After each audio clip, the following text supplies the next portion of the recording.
Greetings and welcome to today's lecture. I'm Justin Jacobs, Professor of History at American University, and today our topic is the evolution of the Smithsonian Institution. Very famous institution. Probably all of you have heard of it before. If you're one of my students and you're in Washington, D.C., very likely you've visited one of these institutions before. Even if you're not based in Washington, D.C., it's a major tourist site. Many people will have an opportunity at some point to visit one of the buildings of the Smithsonian Institution. It is the largest museum complex in the entire world. Its history is something of a mystery, however. There are many things about it that are going to surprise you. It has a very complex history, some things a little bit controversial, but our goal is to see how the history of how the Smithsonian Institution evolved over time. And believe me, it changed quite a lot, how it intersects with the history and legacy of Western archaeological expeditions and how they intersect with museums. So let's start off with a little bit of a refresher course. If you are familiar with the Smithsonian, maybe you can try to test your knowledge of what the National Mall looks like. Here we are. We have our satellite view of the National Mall. You have north on the top there to sort of orient you if you're looking at this. Trying to orient yourself, the U.S. Capitol building is going to be right about over here on the right side. The Washington Monument is going to be right about here. Here you have your grassy field promenade that cuts right through it. And on either side are the majority of the most famous and well-known and most heavily visited of the Smithsonian museums. So let's begin chronologically. This isn't really going to make much sense, but spatially, we want to have this nice and crisp. So we're going to start on the top left, the northwestern corner. This is actually the newest addition to the National Mall. Got a lot of attention, a lot of fanfare when it came out several years ago. Of course, we are talking about the Smithsonian Institution, the Museum of African American History and Culture. This is the newest edition. When I remember I was here the whole time, living in DC, going down to the mall throughout the entire construction process and wondering, how can you fit more buildings? Space is limited down here. This is highly coveted real estate in high demand. And when they do build it, how is it going to fit in architecturally with all the other buildings? And of course, they really pulled it off magnificently. It is a beautiful, gorgeous building. They managed to squeeze it in there on one of the last little plots of land where you could still do it and not make it seem sort of like intrusive. And it actually fits in quite well with the rest of the National Mall. Going to the east to the right, our next one is the Museum of American History. And then if you continue, you have probably one of the two most famous. It is also one of the two most heavily visited. If you're thinking about just how many people actually walk into this building every single year, Natural History Museum. I myself am one of those statistics. My family has contributed many of the numbers to the statistics of people going into the Natural History Museum.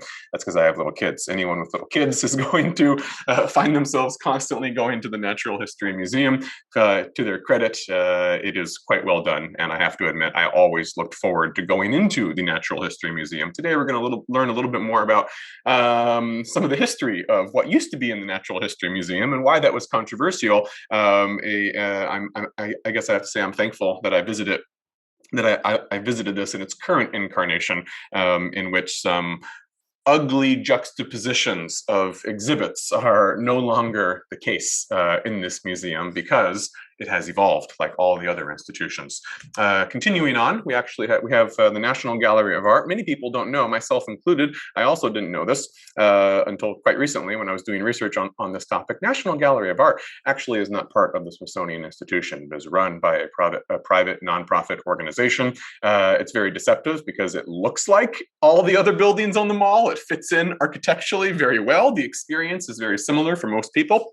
But technically, no, it is not run by the Smithsonian Institution, even though the building looks like it is, and it's free, just like all of the others. No, that is not part. So we're actually not really going to go into the history of the National Gallery of Art, although it also had a very peripatetic existence, moving between many different buildings until it eventually got this position in the late 1940s after World War II, relatively recent construction.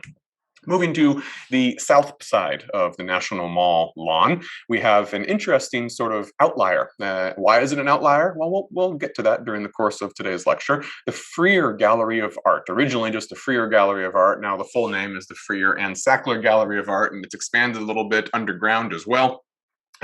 This is basically your Museum of Asian Art, along with the Natural History Museum. It's probably the one that I've visited the most. And if you're one of my students in a class and we're not having class during the pandemic, I always have a scavenger hunt assignment in which I send my students down, and you got to find 25 different objects and get up close and personal, face to face with them. Again, a wonderful museum. The exhibits curated and to the highest standards. And if you're interested in Chinese, Japanese, South Asian history, there's even some Central Asian and Middle Eastern history as well. It's an absolutely fabulous museum to visit. That was built in 1923, so actually that's one of the older ones. An interesting history behind that we'll get to. Continuing to the east, we have the oldest building, actually. This is the Red Castle. Lots of controversy over the Red Castle. We will be talking about, that's one of the first things we're going to be talking about, obviously, because it was the very first building that was built. We have to mention the Museum of African Art. I sort of categorized this along with the Freer Gallery.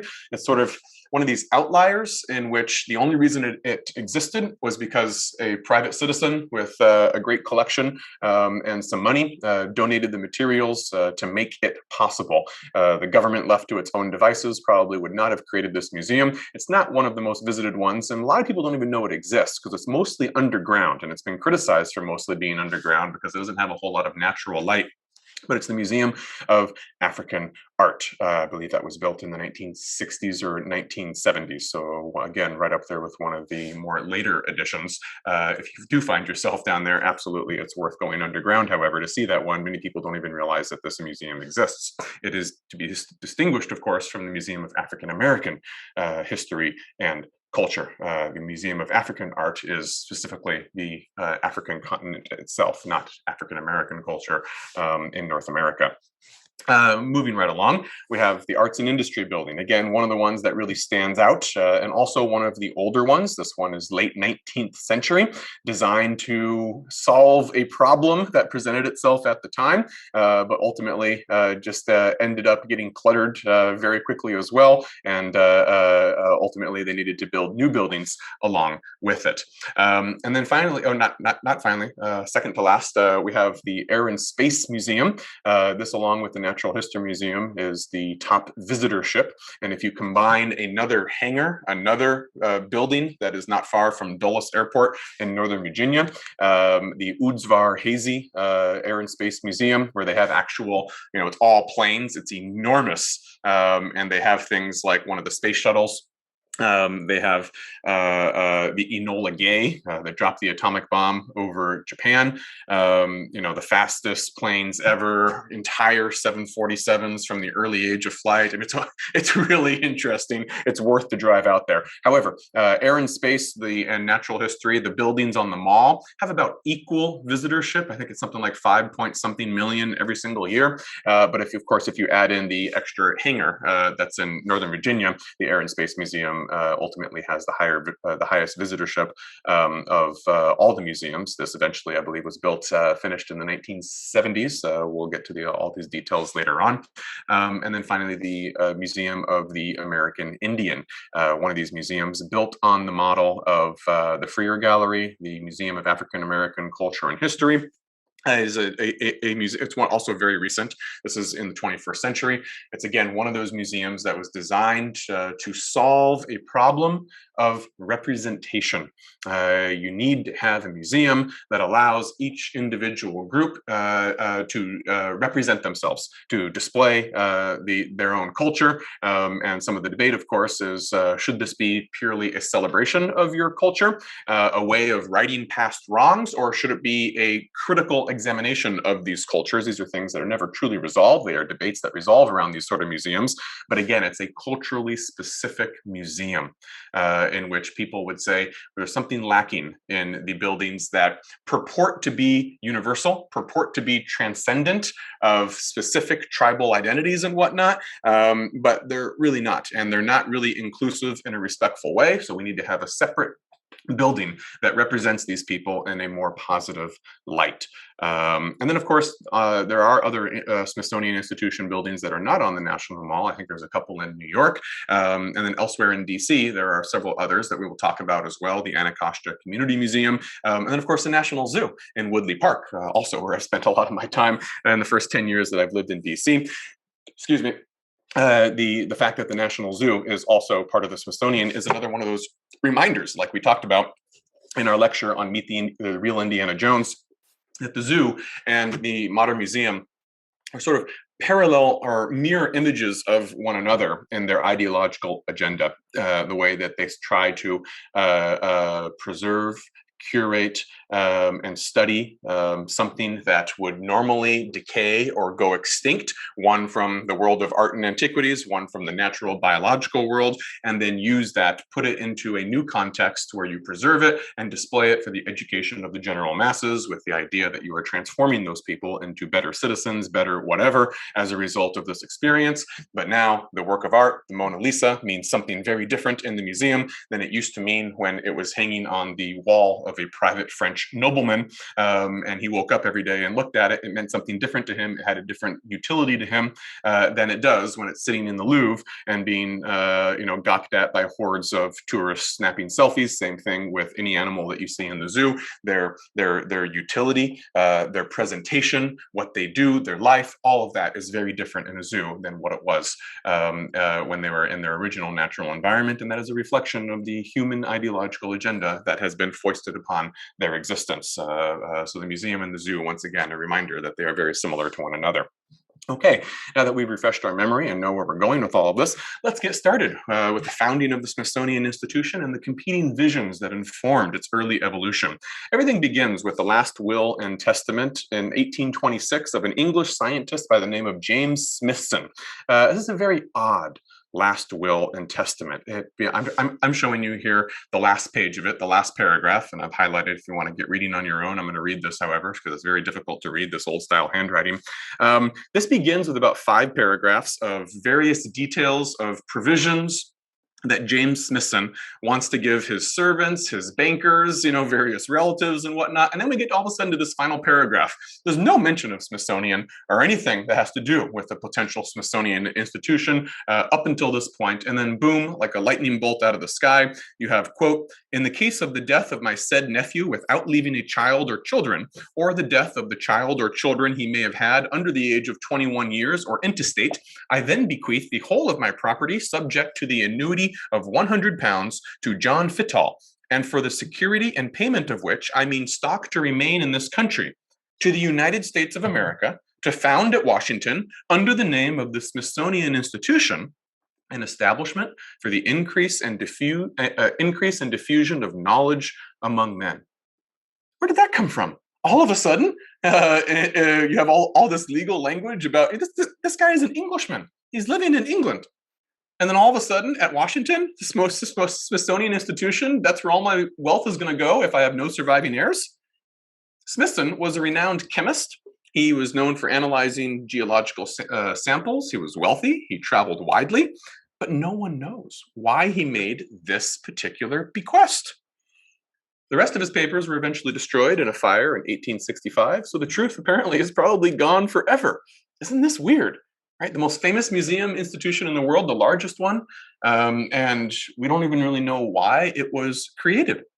Now, the United States Congress only learned of this will, the existence of this will, in 1835, 9 years after he wrote it, when Smithson's sole heir died without a child, just like was anticipated in the actual will.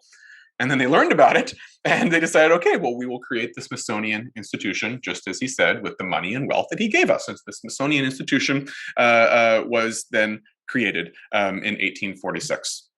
For those of you who are keeping score and might remember other things that we've talked about before, that is the exact same year that the Imperial Ottoman Museum was established in its earliest incarnation in Constantinople. I'll sort of give you an idea comparatively different states and empires and how far along they are in trying to realize the ideal of the public modern museum as adapted from the Western institutions in Europe. Now, at this time, the mall, the National Mall, mall with a capital M in downtown DC, was a fairly barren and unattractive place. Here you see it in 1860. You can see the Capitol building, not yet its construction, the dome not yet finished. You can see there was a canal here. The National Mall at that time was actually still the site or former site of slave trade operations, and it still had this gross, unusable canal that originally would get you to the Anacostia River. All right, not at all inevitable that this is where you're going to build the Smithsonian Institution and the beautiful National Mall that we have today. Now we've switched view here. Now this is basically a view from the Capitol building in 1863 when it's completed. You can see that canal right here. There's no trace of this canal anymore. Sort of, the stinking, festering body of water, probably with mosquitoes all over the place, various buildings, and it looks like barracks here. This actually, you do have the Red Castle built by 1863, but that's the only thing there. The Washington Monument is in progress back here, but pretty much you can tell this is a barren wasteland for the most part. Very, very different than what people are used to when they think of the mall today. Now, how was U.S. Congress going to interpret this phrase, the enigmatic phrase that was left in the will, the increase and diffusion of knowledge? Well, all subjects of human inquiry are fair game, apparently. That's everything. There's nothing outside of the boundaries of the increase and diffusion of knowledge. You can interpret that very broadly. By 1881, this mission statement was further refined into, quote, all the resources of the earth and the results of human activity in every direction. Well, that makes it pretty clear and unambiguous. There's no limit to what the Smithsonian Institution could potentially study or include. So, who's going to be in charge of this? Well, the first secretary of the Smithsonian Institution was a man by the name of Joseph Henry. His statue is outside in front of the Red Castle today. Henry was a pioneer in electromagnetism. He was a scholar, a professor at Princeton, who left his job at Princeton to take the job of the director of the new Smithsonian Institution in the 1850s. Now, Henry was very much opposed to making a museum the focal point of the institution. Remember, it's Smithsonian Institution. You don't necessarily have to have a museum. It didn't say Smithsonian Museum. It said Smithsonian Institution. There's room for interpretation as to what physical form the buildings themselves will take and what their function is going to be. Here you're seeing the irony of Joseph Henry, his statue being built and installed right in front of the Red Castle, in which we will learn in a minute. He was very much against the existence of the Red Castle at all. He didn't want these monuments that were open to the public, so it's very ironic that his statue is right in front of the most famous and iconic of all the Smithsonian monuments today, because he did not like it. So he was opposed to making a museum the focal point of the Smithsonian Institution. He wanted to sponsor research. He wanted to publish journals. He wanted to organize conferences, much like a university. He pretty much says the Smithsonian Institution should be like a university, but without the teaching obligations to students. It's just going to be research. We're going to recruit scholars and give them money and freedom to do research and increase and diffuse knowledge. He said, we'll accumulate some basic collections of specimens and samples and things that help research, encyclopedias, a small little library to assist research, but nothing more than that. Nothing more than that. He said we need to avoid the anchor of physical space.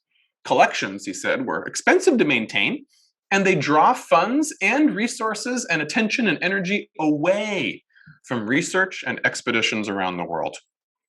He said, museums do not increase and diffuse knowledge. They only serve a local or a international tourist audience. Okay? Maybe these tourists and the locals will learn something and be educated, but he was skeptical of that. I'm kind of skeptical of that as well. Some people go into museums and learn something and want to learn, but let's be honest. If you've ever been to one of these major museums, think about that scene at the Louvre. I went to the Louvre. I remember seeing the Mona Lisa and whatnot, and quite honestly, I was not in that room learning anything about the Mona Lisa, about the history of portraiture or art, or the history of this painting itself and what it originally meant in different contexts and who Mona Lisa was. I stood there and I was disgusted by the hordes of gawking selfie tourists and tour guides with their flags checking off a box on their bucket list. And I think to lesser degrees, that's the experience of a lot of museums. They are tourist sites to say, I've been here, and tell your friends about it, and have them think that you are a cultured intellectual person because you chose to use your vacation to Paris to go to the Louvre, right? Or you chose to use your vacation to Washington, D.C. to go to the Smithsonian Institution. We spent a whole day in the Natural History Museum. Oh, what did you learn about the evolution of early hominids? Nothing. But we went to the Smithsonian Institution. Doesn't that impress you? That's the experience, I think, and that's what Joseph Henry was saying in the beginning. He was skeptical that museums actually serve any sort of research purpose. He says they don't advance the sum knowledge of humankind. He didn't say this, but he kind of intimated it, and we know this from studying the history of archaeological expeditions and how museums justify them and whatnot. Museums are basically the cultural propaganda arm of the governments or the institute or the organizations that fund them.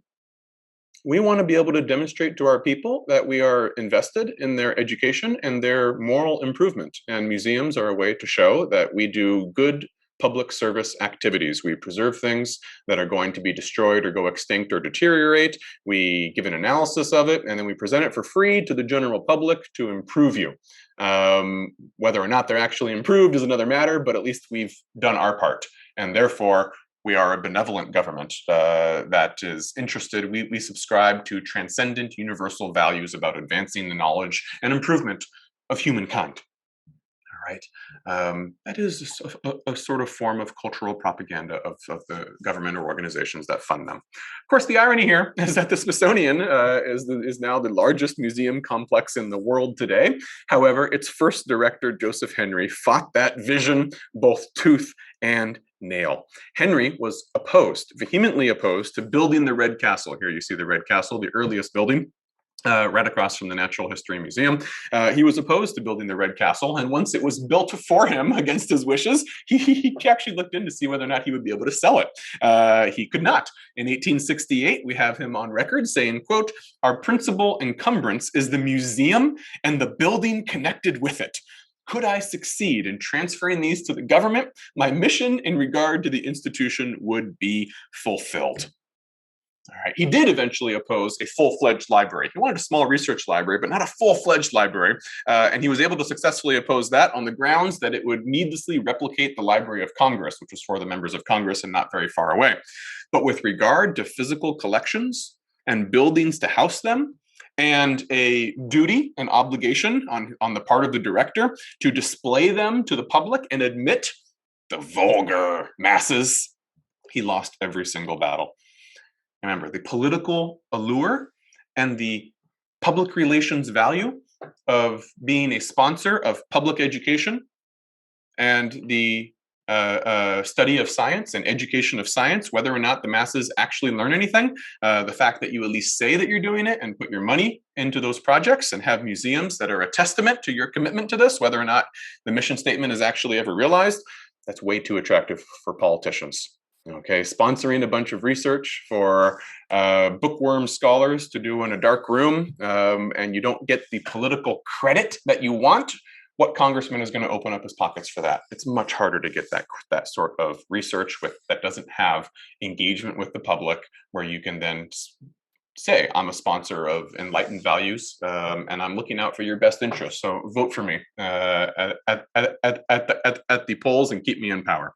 So the Red Castle, here you have one of the earliest photograph under construction in the year 1850. It was completed 5 years later in 1855. Immediately after it's done, Joseph Henry was forced to accept new collections from other organizations and say, oh, finally, at last, we have a national museum institution and we can start dumping our excess storage there. In 1857, just 2 years after it was completed, the Red Castle was forced to accept a collection from the U.S. Patent Office. The U.S. Patent Office had a lot of stuff from the Army and from the Navy. The Navy had expeditions outside the borders of the United States, and they would bring back some stuff that they wanted to put there. In 1876, The Smithsonian Institution, Joseph Henry, was obliged to play a large supporting role for the Philadelphia Centennial Exhibition. And when that exhibition was over, they said, well, what are we going to do with all this stuff? Hey, the Smithsonian Institution, the Red Castle, let's dump it all in DC. That's what it's there for, right? After the Centennial Exhibition in Philadelphia, Joseph Henry made one final attempt to separate research from museums, made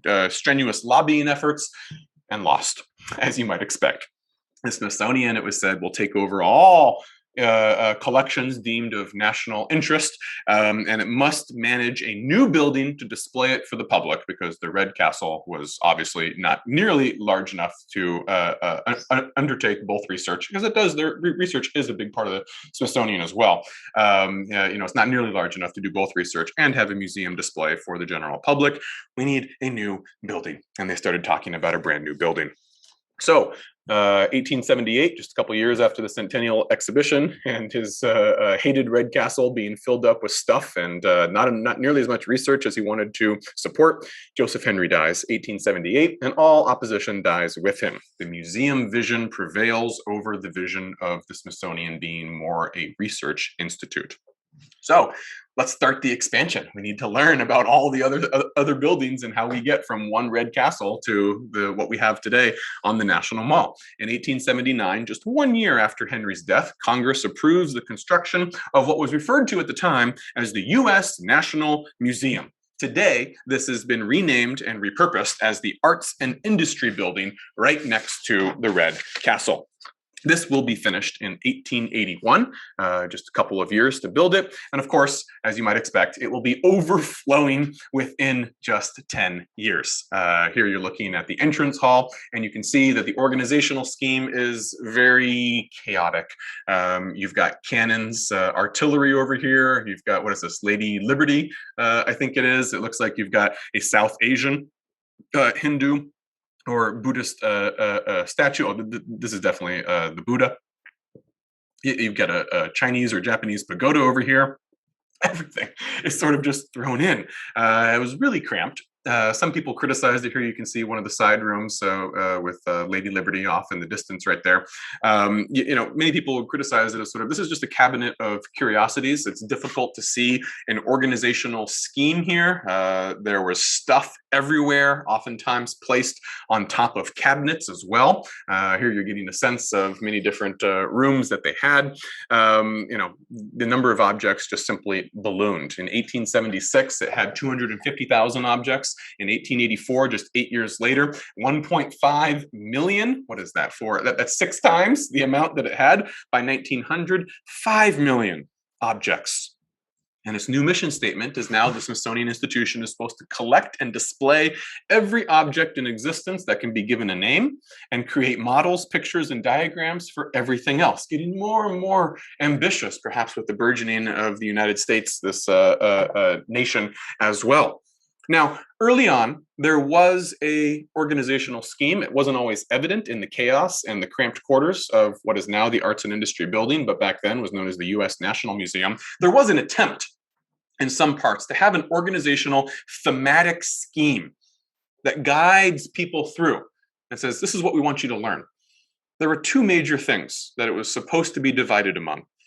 One, the evolution of technology by theme, a universal theme, right? Not necessarily any particular culture, but the evolution of technology. We'll start with the wheel. Whoever invented the wheel, they're going to get credit for it, and they're going to be in our exhibit. Then we go to the locomotive. Or eventually make our way from the wheel to the locomotive. If we're talking about water, we're going to start with raft and various types of early maritime vessels, and eventually end up with the steamship. That would have been the epitome of technology in the late 19th century, regardless of who invented it. So one was the evolution of technology.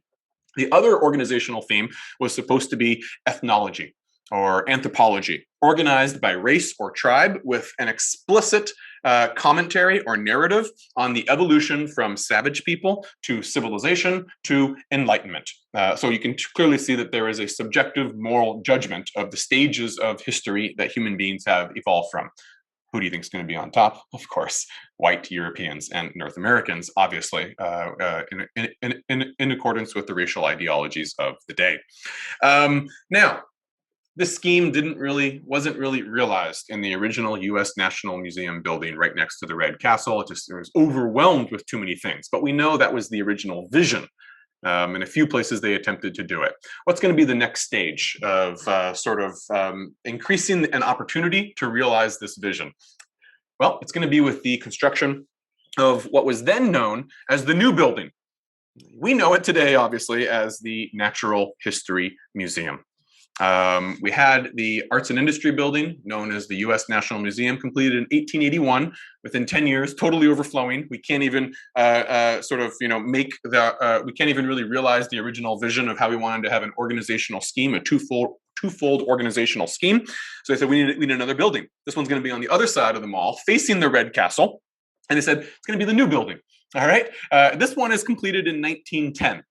By the 1890s, they're already realizing, all right, we're going to need another building. I think it's 1904. Congress appropriates $3.5 million for a new building. 6 years later, it finally opens up and it was always referred to in these early days, not as the Natural History Museum, because that's not its actual agenda yet, as simply the new building of the U.S. National Museum. So you had the Red Castle, you had the U.S. National Museum, the Arts and Industry Building, and then you had the new building by 1910. All right. Now, at the time, here you sort of have a view of what we're looking at. The Red Castle, the U.S. National Museum, now Arts and Industry, and then the new building right across the way, and everything else pretty much undeveloped at this time period still.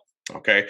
At this time, the mall is beginning sort of to achieve the order and the aesthetic beauty that many of the early planners of DC, in accordance with L'Enfant's sort of architectural landscaping vision, it is finally starting to acquire the landscaping and vision and order, and getting rid of ugly, stinking canals, whitewashing its history sort of as slavery, slave auction site and what. It's starting to approximate in the early 20th century, after the Natural History Building is constructed in 1910, something that we might recognize today. Okay, but the museums themselves inside were still a total confused mess. All right, what was the organizational scheme that they tried to do? Initially, anthropology and natural history, ancient fossilized bones and whatnot, prehistorical bones. Anthropology, the study of human groups, but usually implicitly understood to be dark-skinned peoples, not Europeans and Americans. Anthropology, ethnology is for the primitive races of the world, not us. We don't analyze ourselves in that way. We are the exemplars of science, even if that's not explicitly stated. That's usually implicitly the way the organizational scheme will go. Initially, anthropology and natural history were moved from the Arts and Industry Building, the one completed in 1881, right next to the Red Castle, into the new 1910 building. Okay, so you put anthropology and natural history together. That naturalizes the idea that dark-skinned peoples are a part of nature, and that they should be studied as animals and plants are being studied. Who's going to study them? The so-called objective man of science, who by default, even if he's not explicitly identified as such, is a white man. Okay. Now, this was the original vision for the new building. Anthropology, dark-skinned peoples with natural history, they're one and the same. You can see, the ugly ideologies behind that.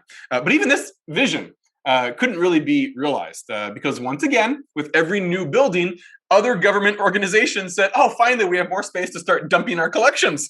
And so other institutions got permission after 1910 to start putting their own collections into the Smithsonian. Smithsonian had to accept them because you're run by the government.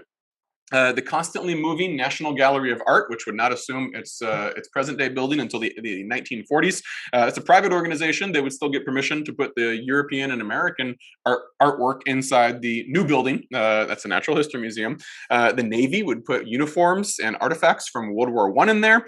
Even some aspects of early American history were dumped in there. So by the 1920s, a visitor to the new 1910 building, today Natural History, would have encountered naval collections, European American art, natural history, American history, while the evolution of technology was exhibited across the mall in the Arts and Industry Building. Okay, so the Natural History Museum, the new building in 1910, was sort of like the ideal of an encyclopedic museum. its deliberate original vision was to be quite racist. Dark-skinned peoples as children of nature, along with dinosaur bones and types of trees. But in practice, they couldn't actually realize that racist vision, and it was a fairly inclusive and diverse museum that had pretty much everything under the sun. But this is not the vision of the founders. And they said, this is not okay. We need to continue to build more buildings so that we can institutionalize our original vision, which they thought was a totally legitimate vision. So the incoherent actual organization, as opposed to theoretical planning, will persist into the 1950s because there was no more government money now after the Great Depression and the stock market crash, and then World War II. There was no money for brand new buildings anymore. The only new building during this time period, after the new building is built in 1910, the only new one is the Freer Gallery of Art. This is your East Asian Art Gallery. This one is completed in 1923, and the only reason this actually is completed at this time period is precisely because they had private funding for it. Charles Lang Freer, a very wealthy, I believe, industrialist, who then late in his life took a great interest in Japanese and Chinese art, went there many times, bought huge collections of art, and then eventually said, hey, I'm going to, again, launder my ill-gotten wealth by putting it into a museum. So everyone associates Freer, my last name, with a commitment to science, preservation, and education, those lofty Enlightenment ideals. For our purposes here, we also want to understand that the Freer was a preview at this time period. It's an outlier, but it's also a preview of later culturally specific museums. Financially, administratively, it was an outlier. The government never would have built this on its own. But culturally, from its content, what was actually in there, this is a preview of where the Smithsonian is eventually going to go when they finally realize, hey, there's some pretty serious ideological issues with how we were organizing our museums before. The best solution is going to be to have each group gets its own museum there, where inside is a fairly celebratory vision of that people. That's going to be the eventual solution to the problem of all the ugly things that we're seeing and how they're putting things together. And the Freer Gallery points the way for that, even though it's an outlier in the 1920s. So after World War II, government coffers finally open wide, and long-held proposals begin to compete for funding. This is unique among most Western countries, which most of them, especially the European ones, are all scaling back funding for expeditions, for museums after World War II. Only the United States is flush with cash and ready to build new museums now. Now, what are the winners going to be for these new proposals? All right, let's take a look at how the mall is going to finally achieve the appearance and buildings that we are most familiar with today. Well, you're going here is what you have on the eve here. You have the Arts and Industry Building, you have the Red Castle, you've got the Freer Gallery now, and you also have the Natural History Museum. But everything else, as you can see, is still open space. You do have the National Gallery of Art. This is the 1940s. That's when they finally were able to get their building built. But again, that's not part of the Smithsonian. So you're going to have a new building, which there is going to be for history and technology. We know this today as the Museum of American History. That was not originally the vision for this building.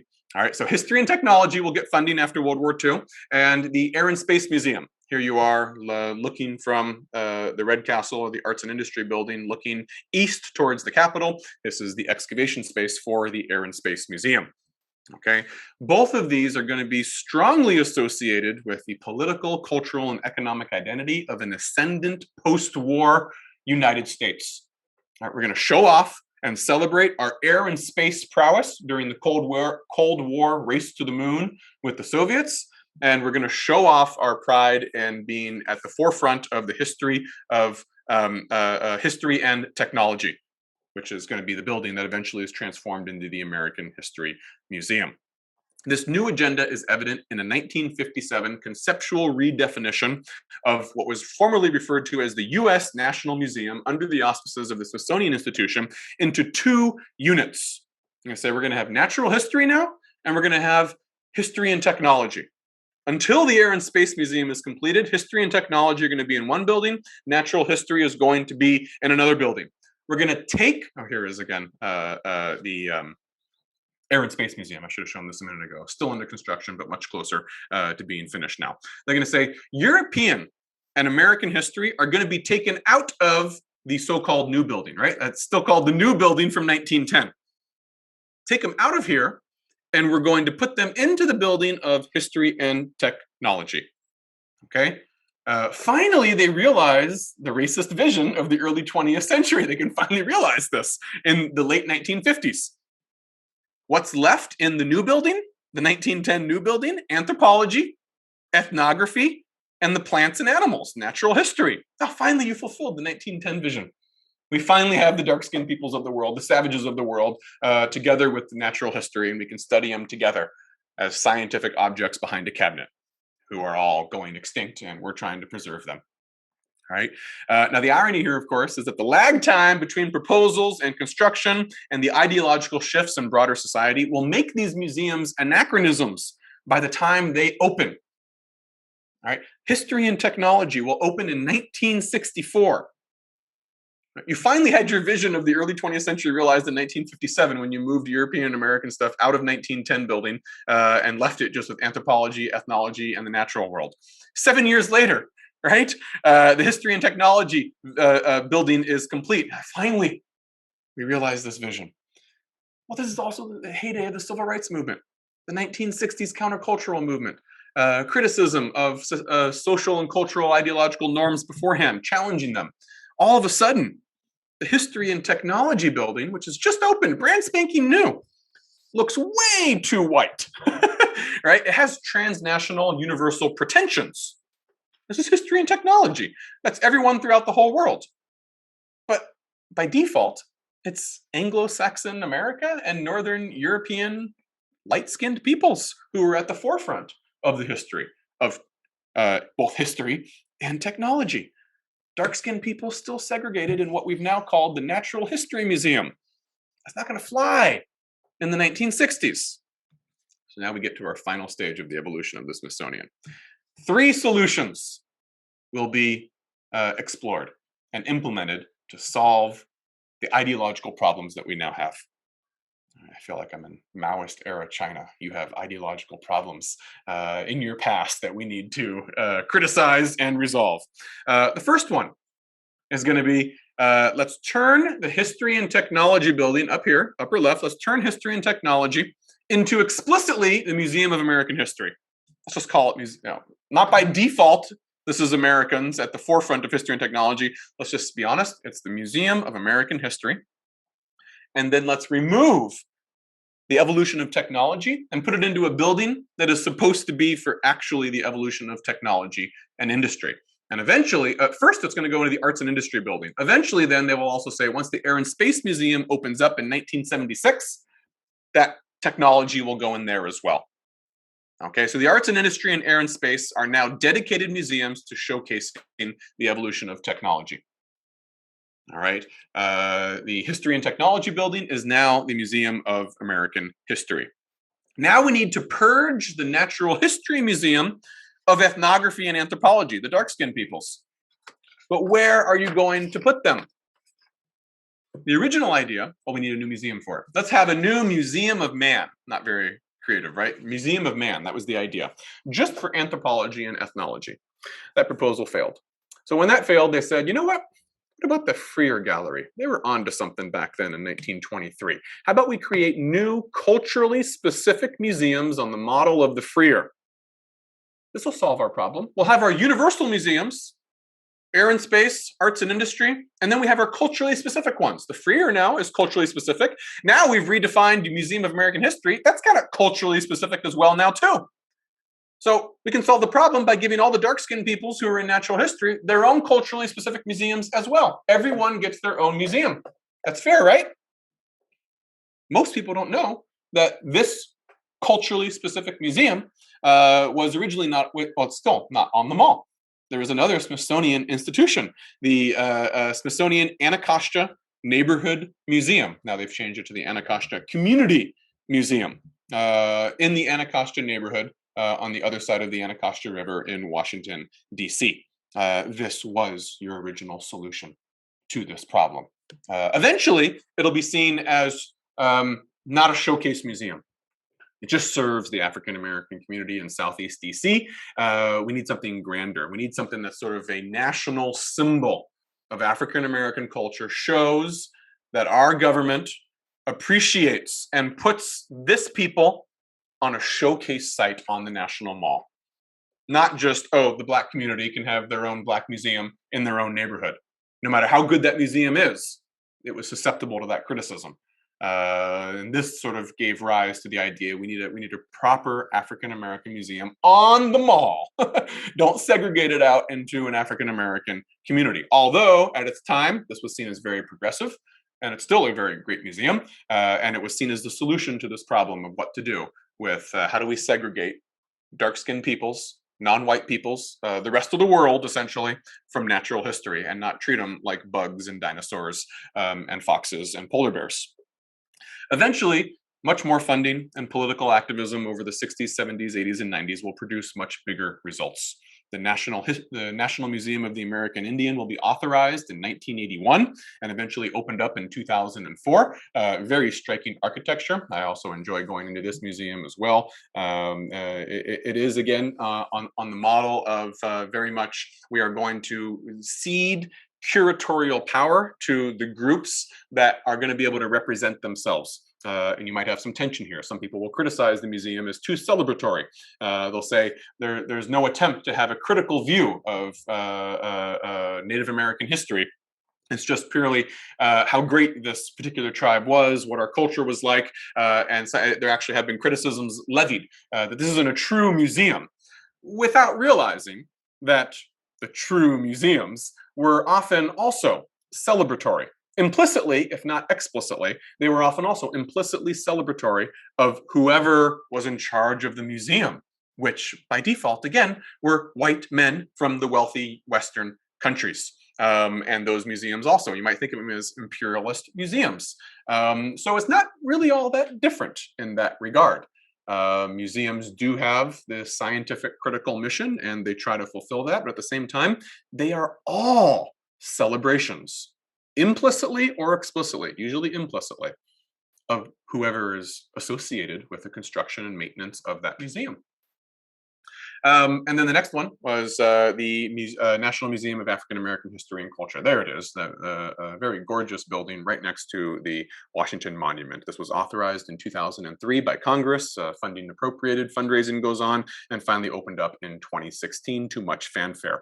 What's next? Well, there's agitation, there are proposals, there is lobbying and activism for the other groups.